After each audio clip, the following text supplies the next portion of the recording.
Well, AEC is abbreviated from ASEAN Economic Community. Actually, it's just only one community or one pillar of the larger picture, but that is the ASEAN community as a whole. So ASEAN intended to have integration, deeper integration among themselves, not just only economics or AEC, but also on the social and political as well. So we have what you call political and security community, and you have also socio-cultural community.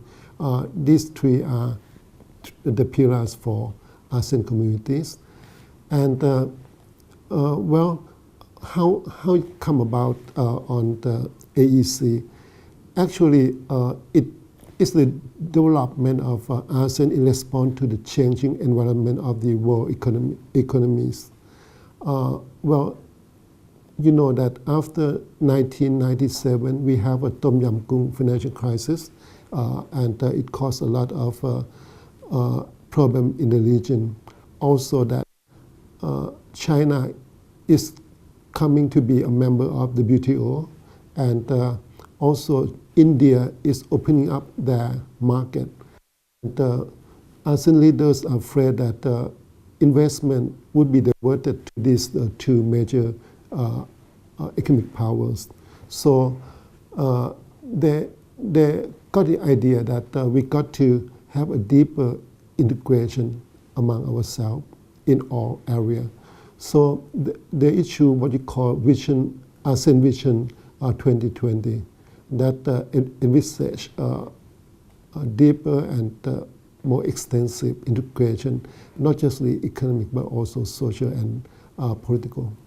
Okay, so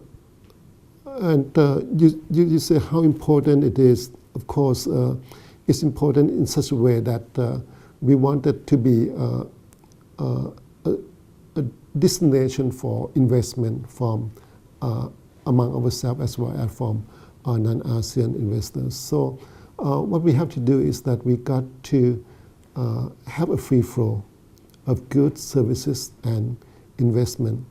That is the free flow of goods and services, and as well as also the free flow of factor of production, so that we can have a scale of economy, in this region, and also we can reduce the cost of production, so that our ASEAN good could be more competitive in the world market. So what ASEAN did is that it draft, a blueprint. We call it a blueprint. When you're going to build a house, you could have the blueprint, to build it. Also, for ASEAN Economic Community, we got to have a blueprint how to go about, in order to achieve this community. So in the blueprint, we just focus on single market and production base. That's the main issues that we have to get there. And also, we wanted our region to be a competitive region, so that we can compete with the others in the world market. As well as we want to have equitable economic development in the region. That is to reduce the gap between member countries, because in our ASEAN members, we have like a least developed country, we have developing country as well as developed country like Singapore, for example. And the gap is widening, so we wanted to be more equitable, so that in the future more integration would be much easier. And also that we wanted to be fully integrated to the world economies. That is, we are not to close ourselves up. We got to open to the others members of the world also. So this is our you can call pillar of AEC. With AEC blueprint, ASEAN has what you call a strategic schedule that lists all activities that ASEAN has to undertake. And for the period of implementation has been divided into 4 period intervals. And for the first one, it would started from 2008, 2009, and then the second one would be 2010 to 2011, and then 2012 to 2013, and the last one would be between 2014 to 2015. And we have an evaluation on the progress made, on the implementation of AEC blueprint, and we found that the score now is it has been measured by what you call AEC scorecard, and the score is now at 67.5%. So we have done more than half. But anyway, on the first half, it is easy part because it has started since we have what you call after and also fast. That is the ASEAN Free Trade Agreement and also ASEAN Framework on Agreement on Services. So it has been continuation. But on the second half, it's a bit sticky because it's most of the implementation would be politically sensitive. So we have to have what you call the political will of the ASEAN leaders, to push through these difficulties. For example, as in Thailand, you won't allow foreigners to take shares, in company more than 49%. But after during the AEC period, you got to allow them to hold up to 70%, within 2015. So this is the political sensitive. Nationalism would be raised in the country. So leaders got to explain and try to convince people that it's for the benefit of all, not just only some.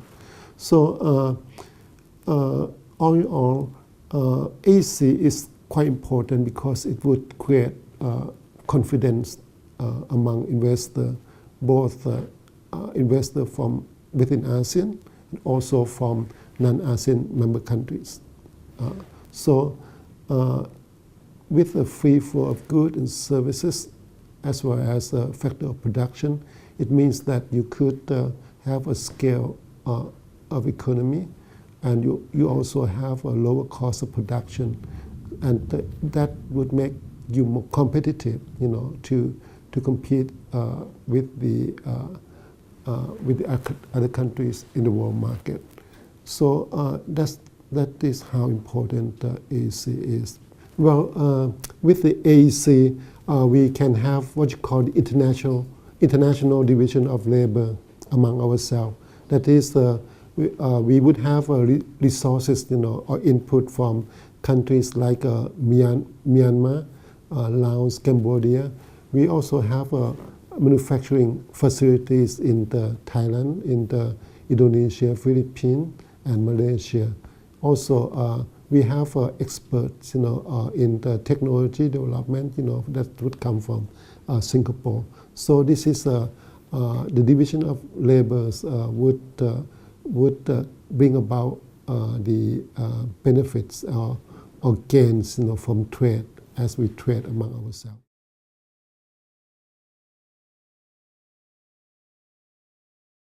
Well, you are right that in theory, law of comparative advantage would result into a win-win situation, for all ASEAN member countries.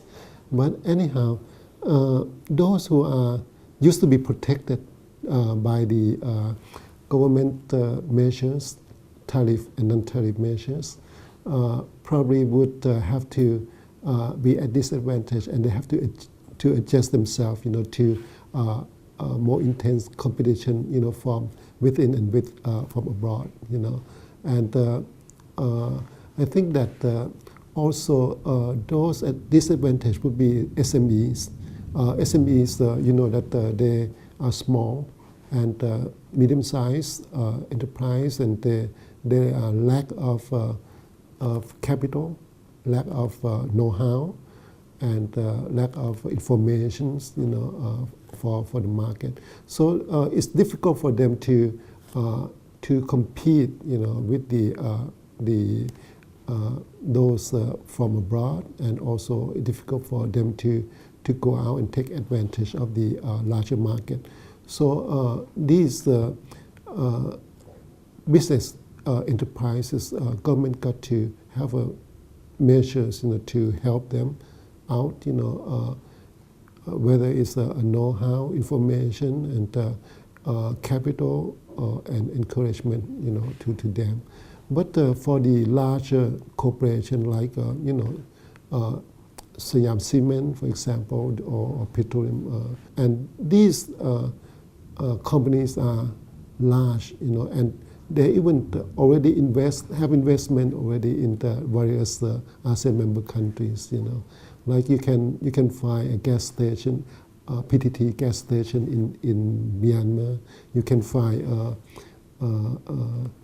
canned food, produced by CP in Vietnam, and you can see investment in Indonesia by Banpu, for example. These big corporations, they are quite ready, and they are prepared to take advantage of larger market and to reduce the cost of production by sourcing more efficiently from resource country like Myanmar or Cambodia, Laos, for example. So for them, it's opportunities, and for the small, medium-sized companies, it would be the challenging for them, to improve themselves, probably having merging together with the others and build a network, But I think that in order to help these small and medium-sized enterprise, probably they should go after the big companies, abroad to explore opportunities. They're difficult for them to go alone. So probably within the cluster, they should go with the big companies, to take advantage of it. Also, if they are on the defensive side, probably they have to adjust to try to reduce the cost as much as possible in order to be able to compete. And the government also would play a major role, in helping these enterprises.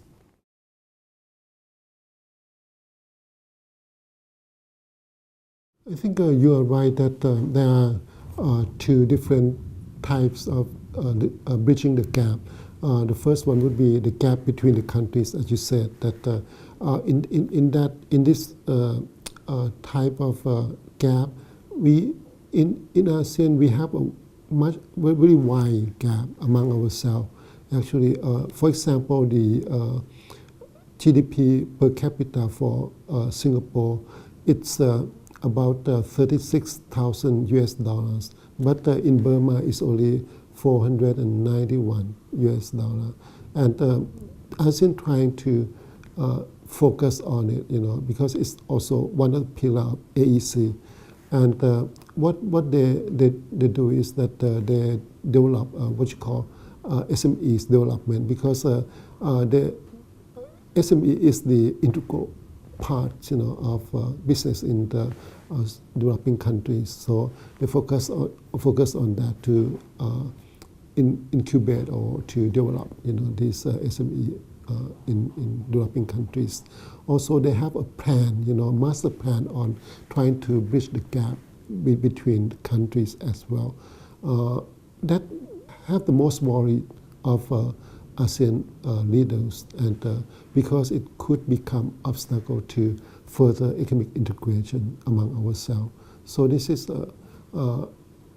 it's very important, for us to bridge this gap. But not beside from that, we have what's called Initiative for ASEAN Integration, AIA. That is the forum for developed countries or developing countries, more developed country in ASEAN, help least developed one, like CLMB in particular. C is for Cambodia, L for Laos, PDR, M for Myanmar, and V for Vietnam. We are trying to help them on the technical know-how, as well as on whatever they need assistance to integrate themselves to the mainstream of ASEAN. So these are the activities that ASEAN is undertaking. You asked, how about the within ASEAN country? That is actually the responsibility of each individual member state to bridge this gap. I think in Thailand we have done a pretty good job so far, because during the development plan that we had, we focus on it and we try to bridge this gap. And it does work when we have a higher level of development and investment in particular. So when you have an AEC, it means that there's a free flow of investment, right, among ourselves, as well as from outside, because when the non-ASEAN investors see that this region has opportunity, because they can reduce the cost of production here in this region by a free flow of goods, services, as well as factor production. So they would invest, to have their production here in the region. That would also help poor people to have jobs, more jobs, and better higher standard of living. Look at Myanmar, for example. When Thailand developed the country, and we are in need of more labor, we have to import labor from Myanmar and help them to raise their income, for example. And right now, when Burma is stabilized politically and open up their economies, right now investment would flow into Myanmar. So that also the part of AEC play, on Myanmar also. I think we try to encourage Myanmar to open up, to settle down on their political issues, and also to open up for trade, from outside. So that helped them, to develop themselves. Also, look at Laos, we have a lot of investment from Thailand to Laos, sugar production, and also natural rubber production there, Also in Cambodia, we also grew soybean in Cambodia, and we import back, for example. This kind of intra-trade, intra-investment, within ASEAN help, I think poor people to have higher income and jobs, and I think it would get better, but it needs time, for this to be better and better.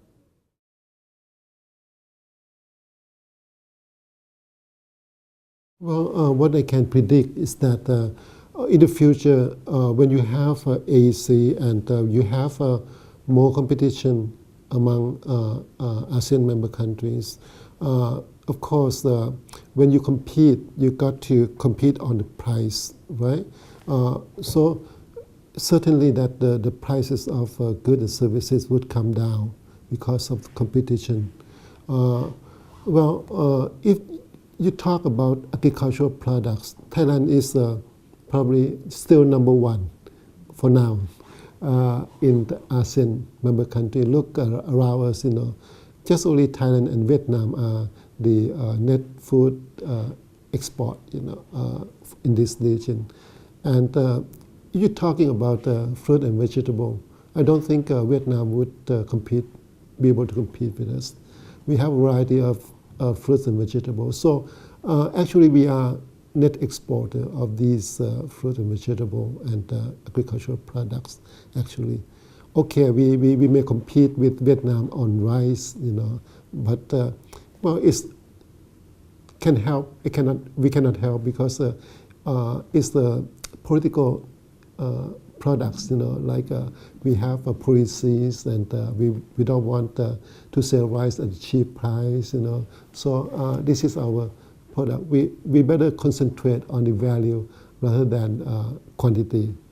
When country develop, you need to have more value added instead of the quantity of the goods anyway. But I don't think that we would be affected that much on agricultural products. Not like ASEAN China FTA, that we may have some hiccup, on the fruit and vegetable. We gain some, we lose some, like we gain from exporting like longan. We export durian, mangosteen, to China, which is a big market, and but we also import from them, so many fruits and vegetables also. So it's kind of a trade. That what trade's for, But who benefit the most? It would be consumer, right? Thai consumer have more choice, cheaper price, that the majority of our people actually. So there's some weak point and some strong point, but overall I think we are quite all right, on agricultural products, and I think we still be able to export to ASEAN as a whole, and if not, right now there are many Thai investors who invest in the growing agricultural product in the neighboring countries like Myanmar. We also grow maize, corn. We grow soybean, in Myanmar. Also in Cambodia, soybean, and in the Laos also. So we are big producers and also exporter in the region. I don't think we have any downside effect on agricultural trade from AEC. That's a good point because services would be the future trade, in this region and in the world also. So our strong point is on the tourism. We are a leader in the ASEAN, and with AEC, I think the traveling would be made much easier. Like for example, we can have a common visa for ASEAN, and we can have exemption of visa within ASEAN. So that would help, traveling within ASEAN much easier. And when people come to ASEAN, they would come to Thailand first because we are the what you can call logistic hub, in ASEAN. We are in the center, and from Thailand, they would go to Myanmar, to Cambodia, to Laos, or to even to Malaysia. So I think we would benefit from this integration, not just only goods but also services.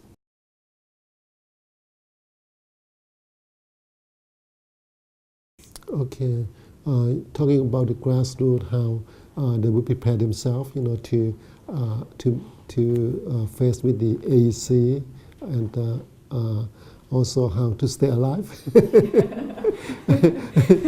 Well, actually, as we have already said that AEC would provide more jobs, for the grassroots. Of course, I think it would be easier.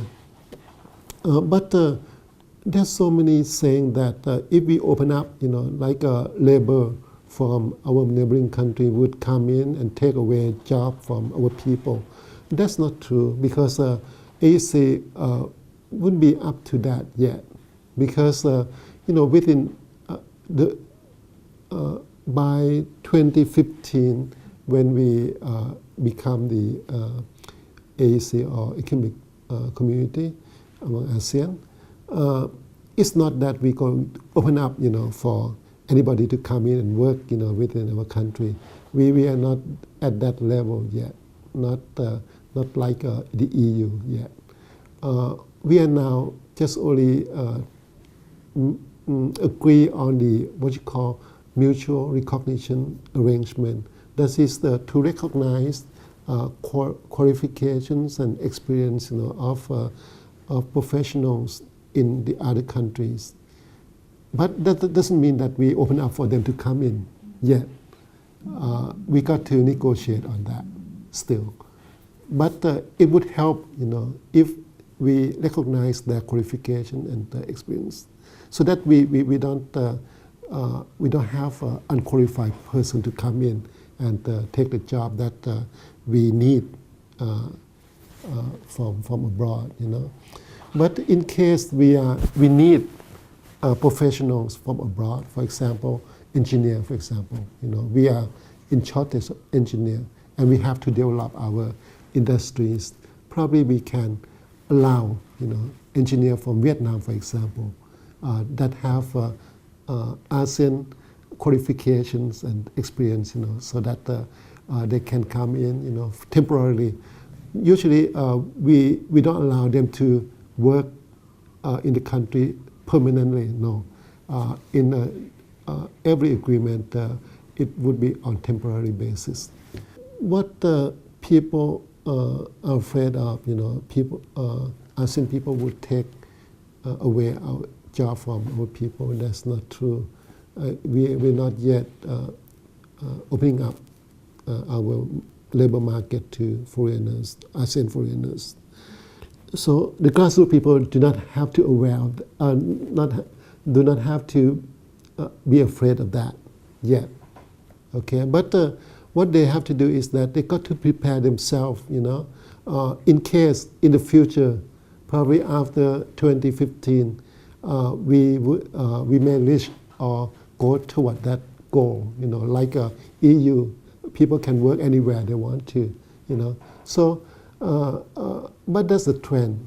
You got to sharpen your skill, like your professional skill, your languages, that we are at disadvantage of other ASEAN member countries, or your knowledge of culture of other ASEAN member countries. I think that you have to improve yourself. I think education is the important part, for grassroots people to prepare themselves. And I think in the future, Thailand would not really have unskilled labor. Mostly would be a trained and skilled labor in the future. But unskilled labor probably we could import from our neighbors, for example. So I think it's important for our grassroots to improve themselves, by education, of course. I don't think so. I don't think so. It would be on a gradual basis. I think we would allow labor from our neighboring ASEAN member country to come in only when we are in shortage of that professionals or labor, in our market. That would help our industries and economies. And you know that right now we are in shortage of labor a lot. And we are at full employment anyway at this stage. So I don't think we have to worry that much, but try to improve themselves and try to, sharpen the skill, for the future.